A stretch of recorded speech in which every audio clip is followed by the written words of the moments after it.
Kalau terakhir kali kita bahas soal laptop second 2 juta, tapi dengan spek yang mungkin agak sedikit kurang gitu ya. Maka kali ini Pichel akan kembali lagi bahas sebuah laptop second yang punya harga 4 jutaan nyerempet-nyerempet 5 juta, tapi dengan spek yang masih tergolong oke, di mana dia punya prosesor Intel generasi ke-8. Dan lebih jauh lagi, laptopnya itu datang dari brand Dell, jadi minimal nggak jelek-jelek amat.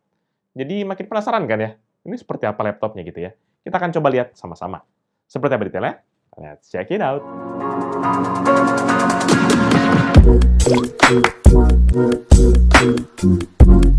Halo guys, balik lagi bersama Pichel dan kali ini kita akan nge-review sebuah laptop productivity dari Dell, yaitu Dell Latitude 7300. Laptop second yang hadir di tahun 2019 ini tuh memiliki spesifikasi sebagai berikut. Prosesor Intel Core i7 8665U, RAM 16GB DDR4 single channel 2,6 GHz, storage SSD NVMe dengan kapasitas 256GB, integrated GPU Intel UHD Graphic 620 dengan sharing memori sebesar 1GB, layar IPS 13,3 inci 8-bit dengan resolusi Full HD atau 1920x1080 dan refresh rate sebesar 60Hz.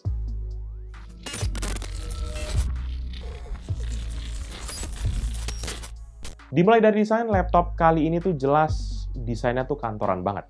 Tampilannya polos dan juga gelap menjadikan kita langsung berasa pengen buka Excel dan mulai kerja gitu ya. Secara warna sih palingan cuma ada dominasi warna abu-abu gelap di sekujur bodinya, ditambah aksen silver di beberapa titik. Kalau mau warna lain sebenarnya ada juga yang lebih terang seperti kayak warna silver gitu. Nah, kalau dari sisi panel depan nanti ini dihiasi seperti motif carbon fiber yang awalnya bikin Pichel kirain ini kayak stiker-stiker yang biasanya suka ditempelin tuh sama penjual-penjual laptop second biar nutupin akan lecet-lecet dari bodinya. Tapi rupanya ini tuh beneran begini memang motif bawaannya. Yang nggak lupa juga nanti ditemani oleh sebuah logo Dell berwarna silver di bagian tengah. Lebih lanjut nanti di sisi dalam laptop dan sisi bawah ini juga punya motif warna abu-abu gelap, tapi nggak pakai motif kayak karbon-karbon fiber gitu. Di sisi bawah ini nanti ada juga lubang-lubang ventilasi yang makan hampir setengah bidang di bagian bawahnya. Serta ada dua kaki-kaki karet yang panjang dan efektif banget untuk mencegah unitnya gampang bergeser. Secara material sih bodi laptopnya ini sudah menggunakan bahan magnesium yang dibalut dengan matte texture, sehingga masih tetap ringan dan juga finishingnya lembut di tangan kita. Ditambah juga dengan bodi berukuran 30,6 x 20,7 cm dan ketebalan 1,8 cm, serta berat 1,4 kg, menjadikan ini laptop tuh super gampang dibawa kemana-mana, tanpa kita perlu takut akan pegel. Tapi ya walaupun begitu, walaupun udah pakai magnesium di material laptopnya, tetap aja tuh berasa banget nih flex di bagian panel depan ataupun di area keyboardnya. Sementara untuk portnya sendiri, laptop ini memiliki beberapa port dan indikator di sisi kiri dan kanan dan juga depan dari laptopnya. Mulai dari kiri akan ada satu port charging, satu port Thunderbolt 3, satu port Full HDMI 1.4, satu port USB Type-A 3.1 Gen 1, dan sebuah smart card slot. Lalu di sisi kanan ada satu Kensington lock, satu port USB Type-A 3.1 Gen 1 yang sudah support akan power share, satu slot micro SD card, dan satu combo audio port 3,5 mm. Sementara di paling depan, palingan hanya ada satu LED light warna putih yang akan menyala saat proses charging. Di sektor port ini sih sebenarnya Pichel ngerasa port esensialnya tergolong mencukupi, nggak ketinggalan zaman dibandingkan laptop-laptop zaman sekarang.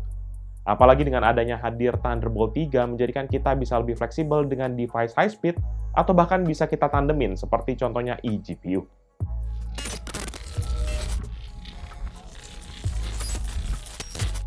Lanjut di sektor layar, laptop ini juga ditandemin dengan sebuah layar IPS panel matte finish sebesar 13,3 inci dengan aspek rasio 16:9, resolusi Full HD atau 1920x1080, refresh rate 60Hz, dan juga response time sebesar 28,8 milisecond.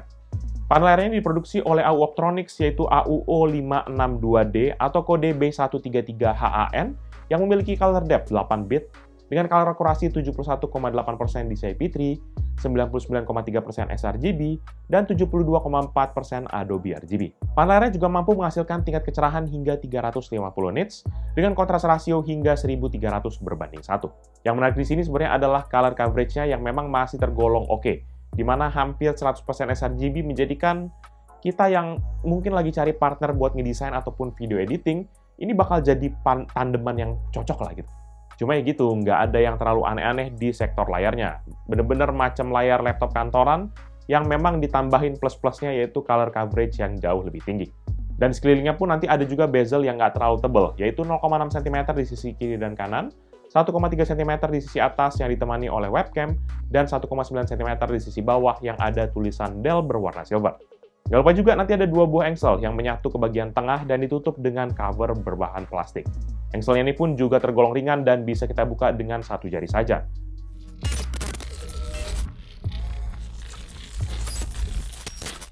Nah, kalau kita masuk kepada input device, di sini nggak ada yang terlalu menarik. Laptop ini hanya hadir dengan 2 konfigurasi input device yang standar banget, yaitu keyboard dan juga touchpad saja. Pertama, untuk keyboard, nanti kita disajikan dengan keyboard membran bertipe chiclet yang memiliki ukuran keycap 1,4 cm, yang dimana ukuran ini tuh sedikit lebih kecil dibandingkan dengan ukuran keyboard pada umumnya. Namun yang jadi sedikit penyesuaian buat Pichel sih sebenarnya adalah layout yang agak beda aja, terutama untuk tombol enter yang bentuknya agak ngide begini. Di keyboardnya pun juga nanti kita bisa mengaktifkan akan mode function lock dengan menekan akan tombol Fn dan juga escape, sehingga kita bisa ganti antara mode function ataupun mode multimedia. Dan jangan lupa juga nanti di keyboard ini sudah dilengkapi dengan backlight dengan 2 tingkat kecerahan yang bisa kita atur menggunakan tombol F5. Dan untuk keyboardnya sendiri secara pemakaian sih punya feedback yang hening banget, sehingga walaupun dipakai ngetik cepat nggak akan menimbulkan keributan. Cocok banget buat kita yang memang nggak mau terlalu berisik, dan juga kita yang mungkin suka akan ketenangan ataupun nggak mau orang terganggu gitu. Buat yang penasaran, berikut ini adalah contoh suara feedback dari keyboardnya. Check this out.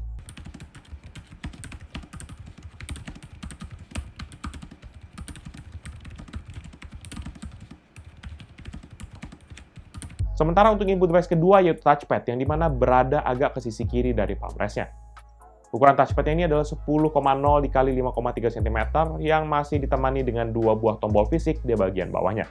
Sayangnya nggak ada nih cara untuk mematikan touchpad-nya secara langsung. Jadi mau nggak mau kita mesti masuk ke setting Windows buat matiin touchpad-nya. Repot banget nih. Untuk touchpad ini sendiri pun juga punya tekstur yang agak kasar dibandingkan dengan palm rest-nya.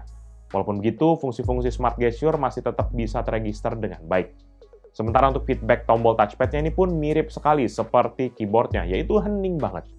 Walaupun jadinya kita nggak terlalu berasa nih sudah neken atau nggak touchpad-nya gitu ya. Dan buat yang penasaran, berikut ini adalah contoh suara feedback dari touchpad-nya. Check this out.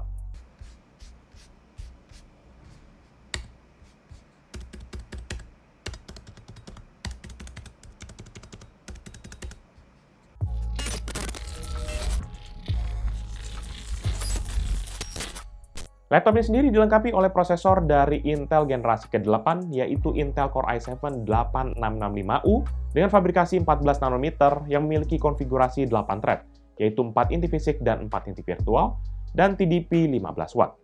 Prosesor ini pun juga memiliki base frekuensi 2,1 GHz serta frekuensi turbo maksimum hingga ke 4,8 GHz. Dan untuk laptopnya sendiri pun juga sudah memiliki memori sebesar 16 GB DDR4 single channel. Sebenarnya sayang banget, ini karena masih single channel. Dan to be honest, ini pasti akan ada impact buat performanya. Lebih lanjut, laptop ini juga sudah dilengkapi dengan operating system Windows 10 version 22H2 atau build number 19045.2728. Nggak ada tuh aplikasi tambahan buat meningkatkan kinerja hardware-nya, sehingga hanya mengandalkan power setting bawaan dari Windows-nya aja. Oleh karena itu, tanpa panjang lebar lagi, kita akan menguji performa laptop ini dengan serangkaian pengetesan. Dan dalam pengetesan ini, laptop dicolokkan kepada adaptor listrik dan juga mode best performance di Windows.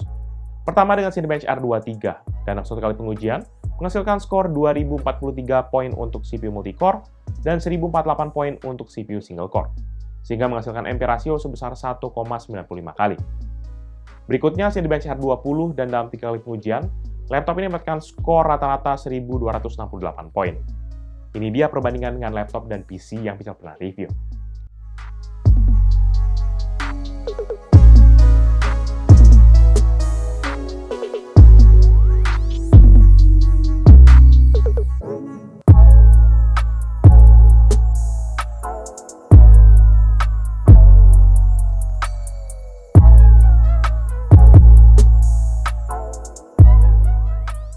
Untuk tes running BMW di Blender, laptop ini menyelesaikan satu frame dalam 3 kali pengujian dengan waktu rata-rata 16 menit 17 detik untuk CPU test dan 17 menit 12 detik untuk GPU test. Ini dia perbandingan dengan laptop dan PC yang bisa pernah review.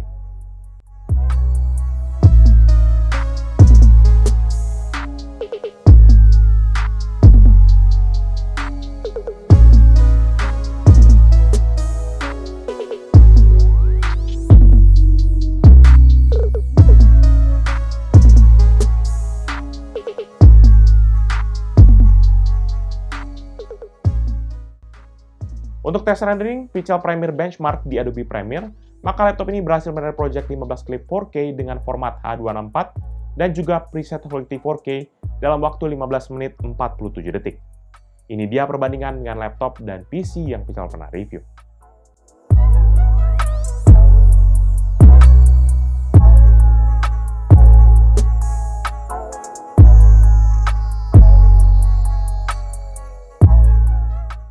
Untuk PC Mark 10 sebagai gambaran overall performa dari laptop ini, skornya adalah 8.404 untuk Essential, 6.054 untuk Productivity, dan 3.187 untuk Digital Content Creation. Secara rata-rata, laptop ini memberikan skor 3.909. Ini dia perbandingan dengan laptop dan PC yang bisa pernah review.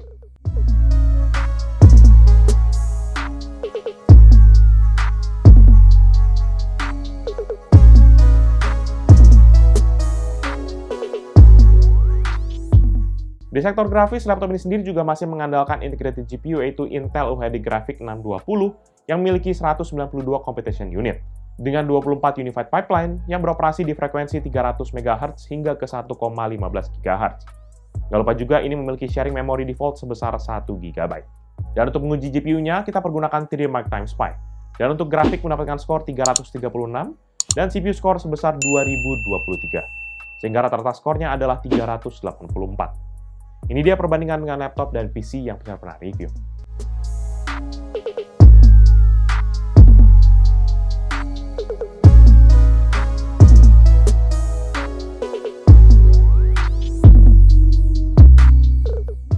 Lebih lanjut, kita akan masuk ke taste game seperti biasa.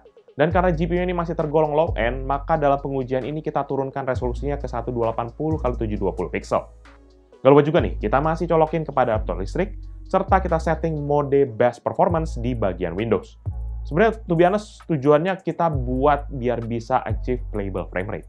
Dan untuk game pertama yaitu GTA 5 dengan resolusi 1280x720 dan setting normal, average frame rate di 25,8, maksimum 37,1, dan minimum 15,4 FPS. Untuk CSGO dengan resolusi 1280x720 dan setting low, average frame rate di 51,1, maksimum 70,7, dan minimum 3,9 FPS. Untuk Dota 2, resolusi 1280x720 dan setting fastest, average frame rate di 58,0, maksimum 75,5, dan minimum 26,7 FPS. Untuk Need for Speed Heat dengan resolusi 1280x720 dan setting low, average frame rate di 8,0, maksimum 11,4, dan minimum 0,4 FPS. Untuk The Sims 4 dengan resolusi 1080x720 dan setting medium, average frame rate di 39,8, maksimum 65,6, dan minimum 0,6 FPS. Terakhir untuk Genshin Impact dengan resolusi 1280x720 dan setting lowest, average frame rate di 31,3, maksimum 44,3, dan minimum 20,8 FPS. Lanjut di bagian storage, sudah ada nih SSD NVMe dari Samsung yang menggunakan interface PCIe 3.0 dan memiliki kapasitas 256 GB. Dan kecepatan storage-nya via Crystal Disk Mark, maka untuk sequential 1 MB dengan 8 tas 1 thread, sebesar 3,5 GB per second untuk membaca data, dan 1,3 GB per second untuk menulis data. Sedangkan untuk urusan data kecil random 4 KB dengan 1 tas 1 thread, ada di 45 MB per second untuk membaca data, dan 120 MB per second untuk menulis data. To be honest, secara performa sih memang terlihat, ini laptop masih ada tajinya, terutama untuk kita bandingkan dengan laptop di tahun 2023 ini. Buat kerjaan kantor ini jelas aman, tapi memang kalau diajak kerja keras sedikit banyak kelihatan hambatannya. Apalagi dengan setup memori dari laptop ini yang masih menggunakan single channel, sehingga pasti akan ada bottleneck di sisi memorinya. Nah, lebih lanjut untuk ngademin akan laptopnya, maka sudah ada nih sebuah kipas di sisi kanan dari laptop yang menarik udara segar dari bagian bawah laptop, kemudian membuangnya kepada engsel kanan dari laptopnya. Nanti dari kipasnya juga terhubung kepada sebuah heat pipe ke arah dari CPU-nya. Dan untuk menguji efektivitas dari coolingnya, maka kita tes laptop ini di suhu ruangan 25 derajat Celcius dengan performance mode dan tetap dicolokkan kepada adaptor listrik. Dan akhirnya, dalam kondisi pertama yaitu dalam kondisi idle, laptop ini berada di range CPU usage 8,5%, temperatur 73,8 derajat, daya 19,5 watt, dan frekuensi yang berada di rata-rata 3,3 GHz. Nah, kalau teman-teman bingung nih ya, kenapa bisa tinggi banget gitu ya, apalagi derajat sampai 70 derajat di idle, Pichel juga sejujurnya nih agak bingung.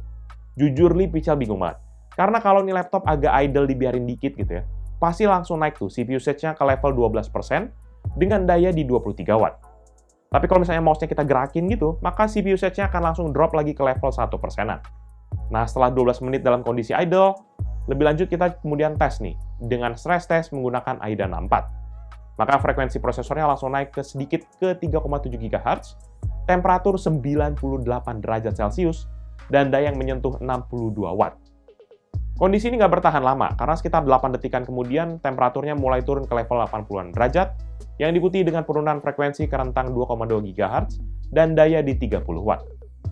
Sekitar 51 detik semenjak kita lakukan stress test, maka grafiknya mulai stabil hingga ke akhir pengetesan, dengan skor akhir 26 watt untuk power, 2,0 GHz untuk frekuensi CPU, dan suhu di 72,9 derajat Celcius.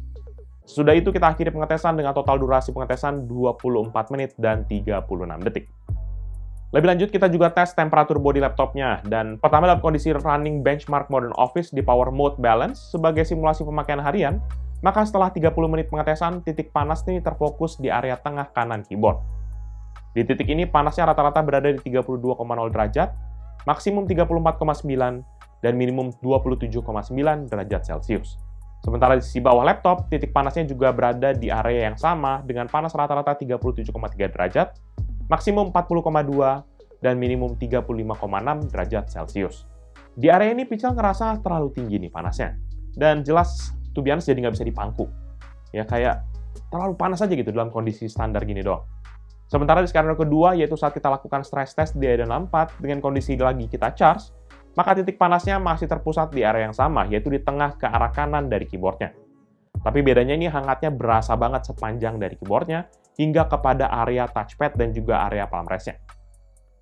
Di titik ini panasnya di rata-rata 40,9 derajat, dengan maksimum di 54,2 derajat dan minimum 29,0 derajat Celcius. Dan di area bawah laptop ini juga punya panas yang lebih tinggi lagi di titik yang sama, yaitu rata-rata 50,9 derajat, maksimum 56,9 derajat, dan minimum 45,8 derajat Celcius. Menurut Pichel sih, untuk panas sepertinya ini jadi masalah dan juga musuh utama dari laptop ini.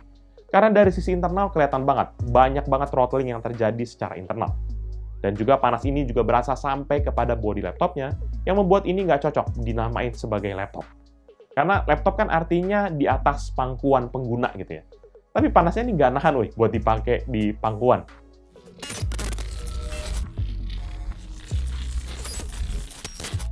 Untuk sektor audio, laptop ini sendiri dilengkapi dengan 2 buah stereo speaker di bagian bawah laptop yang menghadap ke bagian depan. Nggak ada informasi spesifik mengenai brand yang melakukan tuning audio di laptop ini, dan kalau ditanya gimana kualitasnya, to be honest, kualitas audionya tergolong agak kering.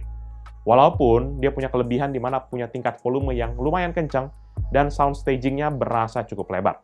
Ini sedikit banyak dikontribusi peletakan speaker yang menghadap ke bagian depan, sehingga suaranya bisa lebih lantang terdengar. Dan waktu kita uji di volume maksimum, speakernya dapat menghasilkan suara rata-rata 85,3 desibel dengan maksimum hingga 93,9 desibel.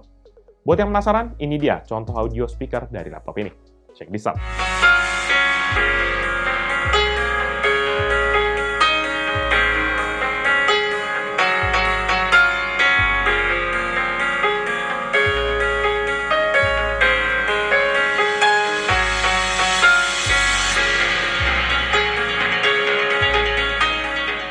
Lanjut di sisi webcam, laptop ini juga punya sebuah webcam 0,9 megapiksel yang mampu merekam video HD 1280x720 pixel di 30 fps, serta foto dengan resolusi yang sama yaitu 1280x720 pixel.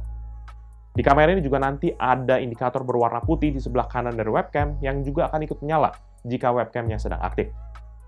Nggak lupa, ada fitur yang menarik, yaitu ada fitur privacy shutter toggle di sebelah kiri dari webcam yang membantu menutup akan webcam sehingga privasi kita lebih terjaga. Dan kalau balik pada hasil webcamnya, to be honest, harusnya udah bisa ketebak.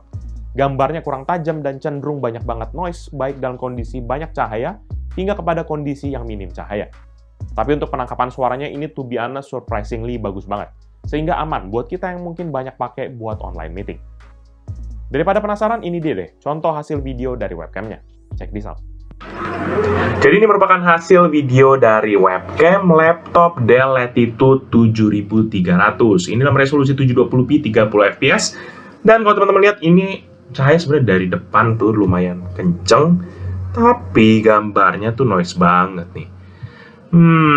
Tone-nya juga kulit agak-agak kayak pinkish gitu, jadi kayak kepiting rebus. Gambarnya juga agak sedikit kurang tajam sih. Tapi ya oke lah buat keperluan meeting-meeting reguler. Dan ada 2 mikrofon di bagian kiri kanan dari webcamnya. Sama ada privacy cover. Jadi which is good. Oke, itu aja. Thank you. Sementara di sisi konektivitas, laptop ini dilengkapi dengan Wi-Fi chip dari Intel, yaitu Wireless AC 9560, yang support Wi-Fi 5 802.11ac, dan Bluetooth versi 5.1, serta support akan dual frekuensi yaitu 2,4 dan juga 5 GHz. Di laptop ini namun sayangnya nggak disediakan akan port Ethernet sama sekali, jadi mau nggak mau hanya bisa mengandalkan dari Wi-Fi aja.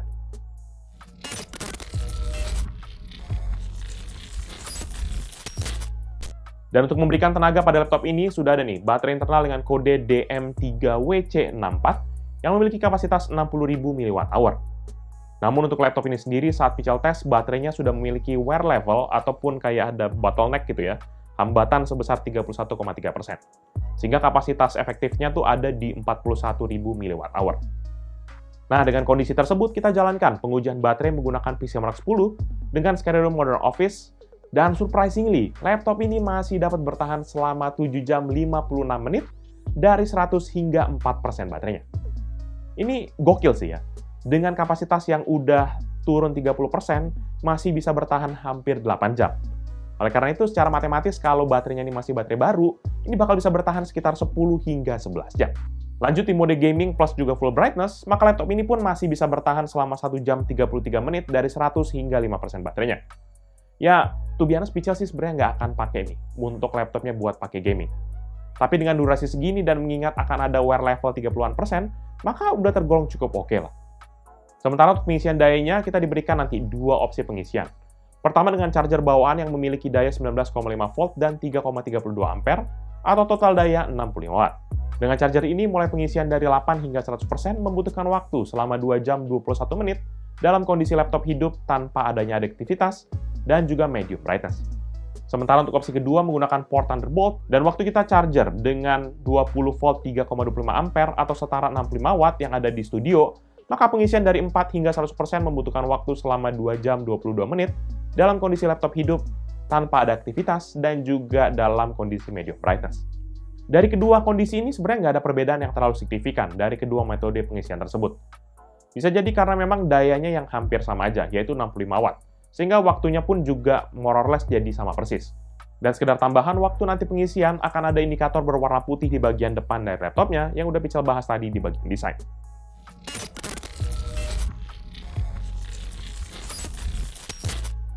Last but not least, di sektor upgrade.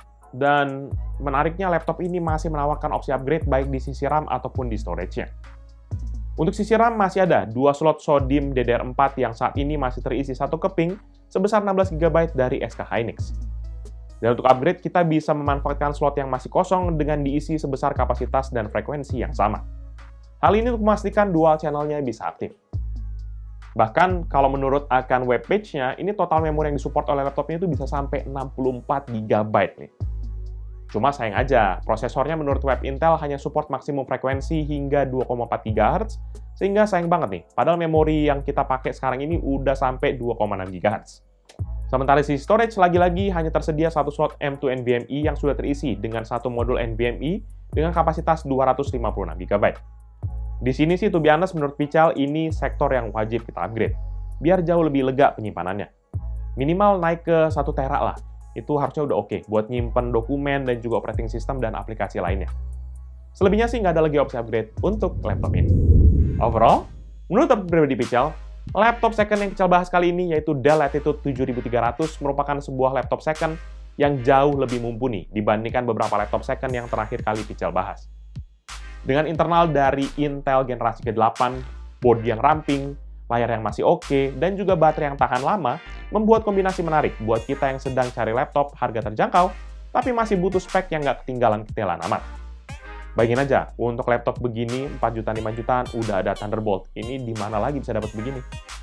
Nah, kalau teman-teman yang udah mulai penasaran soal harganya, maka laptop yang Pichel bahas kali ini dengan spek yang bener-bener exactly kayak gini, ini tuh dibanderol di harga 4,9 jutaan aja. Dan dengan uang segitu, kalau kita bandingin dengan laptop yang baru, palingan dapat spek yang Celeron ataupun Athlon Silver gitu. Itu pun juga layarnya belum tentu Full HD. Paling 1366x768, ya kan? Nggak ada Thunderbolt, ya udah apa lagi? Walaupun nggak bisa dipungkiri, kalau dalam laptop second, perhatiin tuh kualitas body dan juga wear level dari baterainya agar bisa lebih nyaman dipakainya. Terutama buat kita yang mungkin akan rencana menjadikan laptop second ini menjadi investasi jangka panjang. Belum lagi ada kemampuan upgrade di memorinya bisa sampai 64 GB, menjadikan ini adalah investasi jangka panjang yang to be honest, worth it banget menurut Pichel. Dan nanti buat teman-teman yang mungkin berminat buat boyong akan laptop ini atau mau cek produknya, bisa cek di description yang Pichel akan tulis di bawah ini. Jangan lupa juga untuk like dan share video ini, plus kunjungi sosial media dari Pichel Techno dan Pichel Media Group, seperti Facebook, Twitter, Instagram, TikTok, Hello, dan jelas, jangan lupa main-main ke website kita, yaitu pichelmediagroup.com. Dan teman-teman bisa juga kunjungi YouTube channel kita yang lain yang bahas soal game, yaitu Pichel Main Game, ataupun channel satu lagi yang meliput cerita dan bakal dari Pichel, yaitu PMG Fans. Jadi itu dia Pichel kali ini. Thank you guys for watching. See you in the next video. Bye-bye! Ini dia si Jale, lagunya enak, gokil sih, gokil. Gimana guys? Kita bungkus.